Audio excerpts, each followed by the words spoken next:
សូមជូនរឿងស្ដេចដំរីសកាលពីព្រេងនាយមានភូមិមួយដ៏ស្ងប់ស្ងាត់និងស្រស់បំព្រងប្រជាជនក្នុងភូមិនេះរស់នៅយ៉ាងសុខសាន្តជាមួយគ្នារៀងរាល់ថ្ងៃពួកគេប្រកបរបរចិញ្ចឹមជីវិតដោយការធ្វើស្រែចម្ការ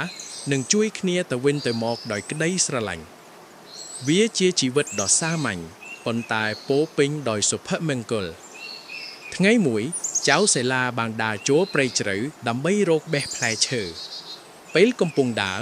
ស្រាប់តែគាត់បានប្រទះឃើញសត្វដំរីដ៏ធំសម្បើមមួយក្បាល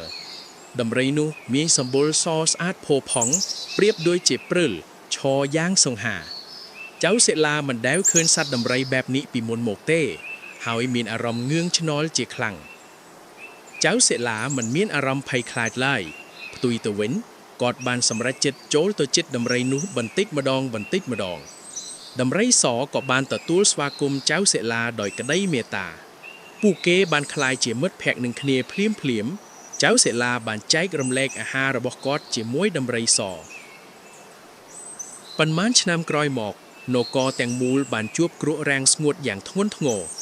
ស្រែចម្ការស្ងួតហួតហែងប្រជាជនជួបការលំបាកយ៉ាងខ្លាំងព្រះរាជានិងមេទ័ពមានការព្រួយបារម្ភយ៉ាងខ្លាំងចំពោះប្រជារាស្ត្ររបស់ព្រះអង្គពួកគេបានស្វែងរកគ្រប់មធ្យោបាយដើម្បីដោះស្រាយបញ្ហានេះប៉ុន្តែគ្មានដំណោះស្រាយណាដែលអាចជួយបានឡើយដោយអស់សង្ឃឹមព្រះរាជាបានទៅសួរព្រះតេជគុណដែលចេះទស្សន៍ទាយព្រះតេជគុណបានទាយថាមានតែដំរីសមួយក្បាលប៉ុណ្ណោះដែលអាចនាំទឹកភ្លៀងមកដល់នគរវិញបានព្រះរាជានិងមេទ័ពមានក្តីសង្ឃឹមជាថ្មីព្រះរាជាបានប្រកាសដល់ប្រជារាស្ត្រទាំងអស់ថាអ្នកណាដែលអាចរកឃើញដំរីសនោះបាននឹងទទួលបានរង្វាន់យ៉ាងច្រើនសន្ធឹកសន្ធាប់ប្រជាជនក្នុងនគរមានសេចក្តីរីករាយជាខ្លាំងហើយបានចាប់ផ្ដើមស្វែងរកដំរីសនោះភ្លាមចៅសេឡានិងប្អូនស្រីរបស់គាត់បានឮដំណឹងអំពីការប្រកាសរបស់ព្រះរាជា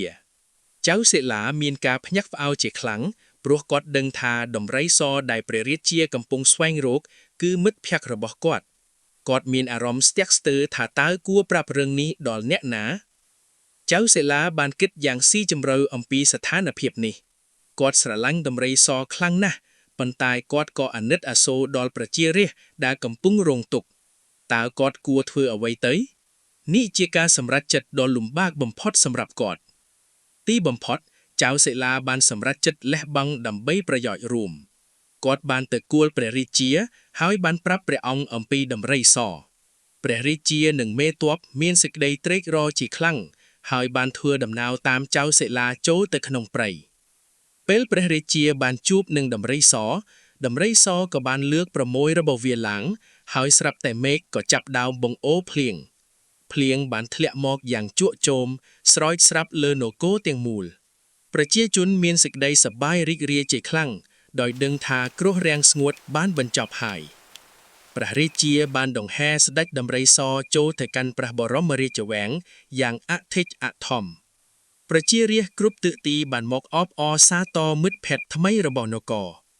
ចៅសេឡាត្រូវបានគេចាត់ទុកថាជាវីរបុរសដែលបាននាំមកនូវសេចក្តីសុខសាន្តទានក្នុងវាំងស្ដេចដំរីសទទួលបានការមើលថែយ៉ាងល្អបំផុតប៉ុន្តែទោះបីជាមានអាហារឆ្ងាញ់និងកន្លែងស្នាក់នៅដ៏ប្រណីក៏ដោយក៏មិត្តសម្លាញ់របស់ចៅសេឡាហាក់ដូចជាមានទុក្ខព្រួយអ្វីមួយយ៉ាងយប់មួយចៅសេឡាបានកត់សម្គាល់ឃើញថាស្ដេចដំរីសមិនព្រមទទួលទានអ្វីទាំងអស់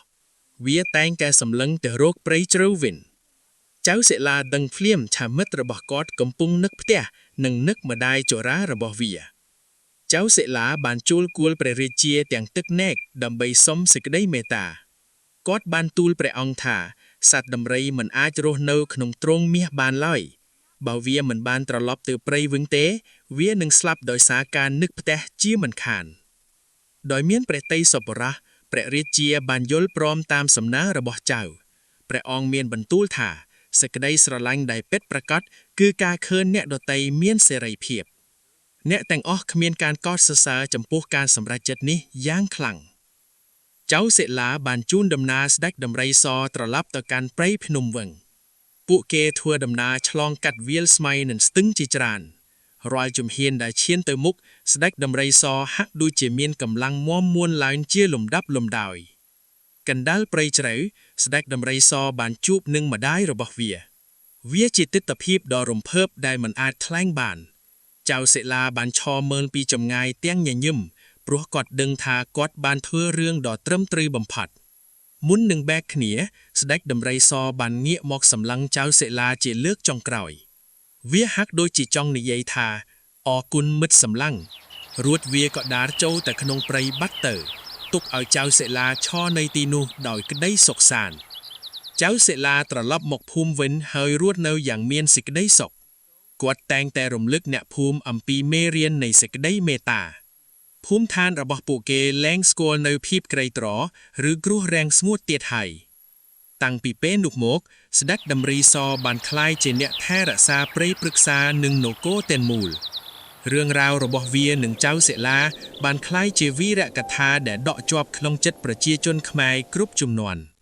សេចក្តីល្អនឹងនាំមកនូវផលល្អជានិច្ច